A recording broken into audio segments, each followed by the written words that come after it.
Okay. So we'll start off and just have you introduce yourself, your name and your position and what you do.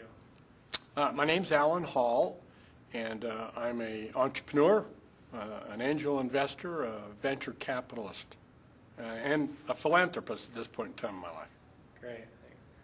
So first of all, you've been involved with several things: Grow Utah Ventures, Market Star, a lot of things that help entrepreneurs. Talk about some of the things you do for entrepreneurs in the state and why you feel like that's important for this ecosystem. When I left Market Star a few years ago, I remained as the chairman, but it was my desire to give back to the community in a couple of ways. One was to start a foundation to help the needy, but the more important thing was to help with economic development in the state, and I thought that could best be achieved through entrepreneurism. So we've established an entity called Grow Utah Ventures with that mission in mind. So we go across the state of Utah helping communities and entrepreneurs come up with the right resources, the education, the tools, the money, if you will, to be able to start and grow businesses. And so we do that really as a not-for-profit and look to do that globally at some point in time as well. Excellent.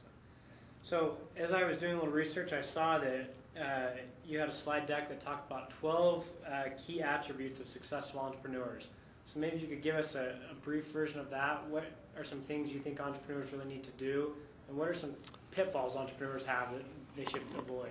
You know, there's in my mind, there's 12 real key characteristics of a great successful entrepreneur. And the first one, and probably the foremost one, is that they have a dream. They have a vision of something that they want to accomplish.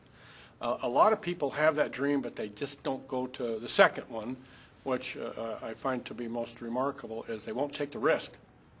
So they've got this great dream in their mind, and now they, because of a number of factors, they just don't feel like they can do it. If they can make the risk, the third one is they basically are in a position to make a lot of sacrifices, which is time and talent and money and relationships.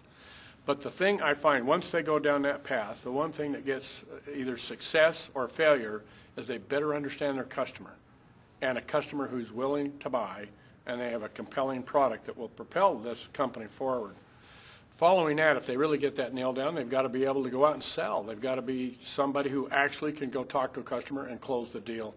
And then they also are going to have to work with a whole ecosystem of people who are going to support them. That includes people with money, mentors, coaches, others in the environment that help a business grow. So just kind of briefly, of the things that really matter the most, those are the key ones, I would say, for an entrepreneur to be successful.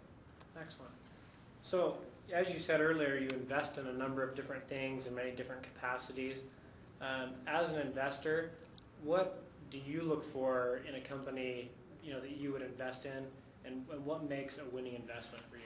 Well, when I look at investing in a company, the key thing that I start with is I talk to the entrepreneur who's looking for money, and I ask them to describe for me very carefully and clearly who is their customer. Now, all too often they come in and they show me their shiny new product, and they want me to admire and look at that. And I just set that aside very quickly and say, that's fine, but let's talk about who's going to buy this, and why would they buy it, and what competitors right now are providing services, and is this product going to be compelling? Is it just an incremental step, or is it mind-changing? Is it going to be disruptive? That's where I start. And then we go down from there. We look at the management experience of the individual, and are they going to be well-financed? Do they have the team? Do they have the structures, et cetera? But it starts for me with, do they have a customer who will buy their product? So when I invest, that's where I start. And I see lots of companies that can't get there because they just really don't have the customers and the size base of customers to be successful. Excellent. So why have you chosen to help businesses and start businesses and invest here in Utah as opposed to a lot of other entrepreneurial hubs like Silicon Valley or Boston or something like that? I stay here in Utah versus going elsewhere because this is my home. I have children here. I have grandchildren here. I have friends here. And part